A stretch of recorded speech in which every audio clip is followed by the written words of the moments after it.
1980 ते 1999 सलग 7 लोकसभा म्हणजेच 35 वर्ष लातूर लोकसभा मतदारसंघाचं प्रतिनिधित्व करणारे पंजाबचे राज्यपाल राहिलेले देशाचे माजी गृहमंत्री, त्याचबरोबर पंतप्रधान पदाचे त्यांच्या राजकीय कारकिर्दीत मुख्य दावेदार समजले जाणारे शिवराज पाटील चाकूरकर यांचं त्यांच्या राहत्या घरी वयाच्या 91व्या वर्षी निधन झालंय.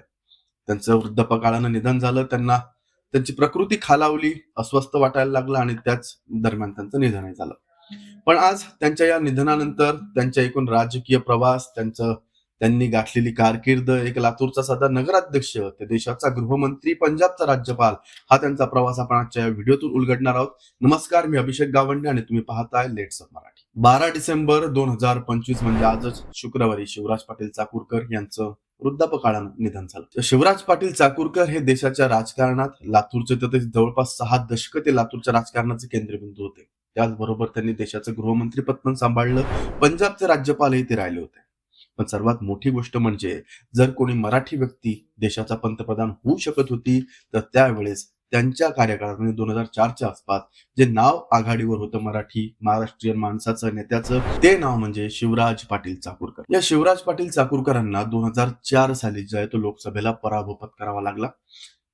त्यानंतरही काँग्रेस पक्ष आणि सोनिया गांधी यांनी त्यांच्यावर विश्वास दाखवत त्यांना राज्यसभेवर जे आहे ते निवडून आणलं आणि देशाचं गृहमंत्री पद त्यांना बहाल केलं. याहून आपण समजू शकतो की काँग्रेस हायकमांडच्या ते किती विश्वासातले नेते होते. त्याचबरोबर जर 2004 साली शिवराज पाटील चाकूरकर हे लोकसभेला निवडून आले असते तर मात्र तेच देशाचे पंतप्रधान झाले असते मनमोहन सिंग यांच्या ऐवजी, अशी काँग्रेस आणि दिल्लीतल्या राजकारणात हळूच कुजबुजही सुरू होती.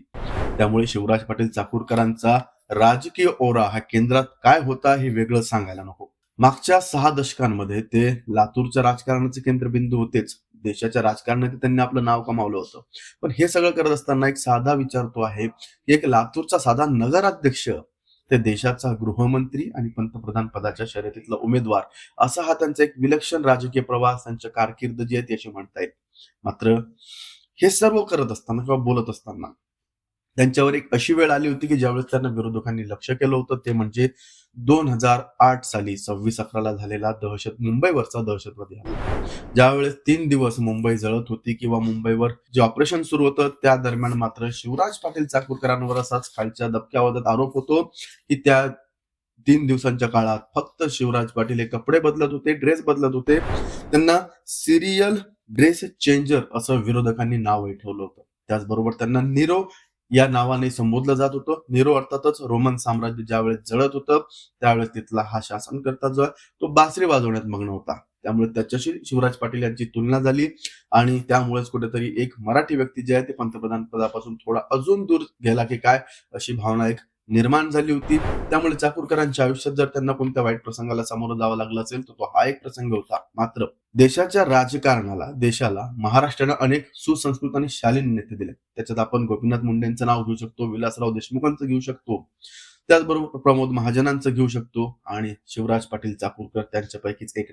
शिवराज पाटील चाकूरकरांनी कधीही आपल्या पूर्ण राजकीय आयुष्यात कधीच कोणत्या नेत्यावर टीका केली नाही, कधी वायफट स्टेटमेंट दिलेलं नाही. त्यांनी आपल्यावरच्या टीकांना सुद्धा संयमानं उत्तर देत हसत कुठंतरी बाजूला केलेला आहे. त्यामुळे शिवराज पाटील चाकूरकर हे महाराष्ट्राच्या राजकारणातले एक शालीन आणि सुसंस्कृत असं एक राजबिंड व्यक्तिमत्व होतं, असं त्यांच्याबद्दल म्हटलं जातं. तुम्हाला या व्हिडिओबद्दल काय वाटतंय आम्हाला कमेंट करून नक्की सांगा. पाहत राहा लेट्स अप मराठी.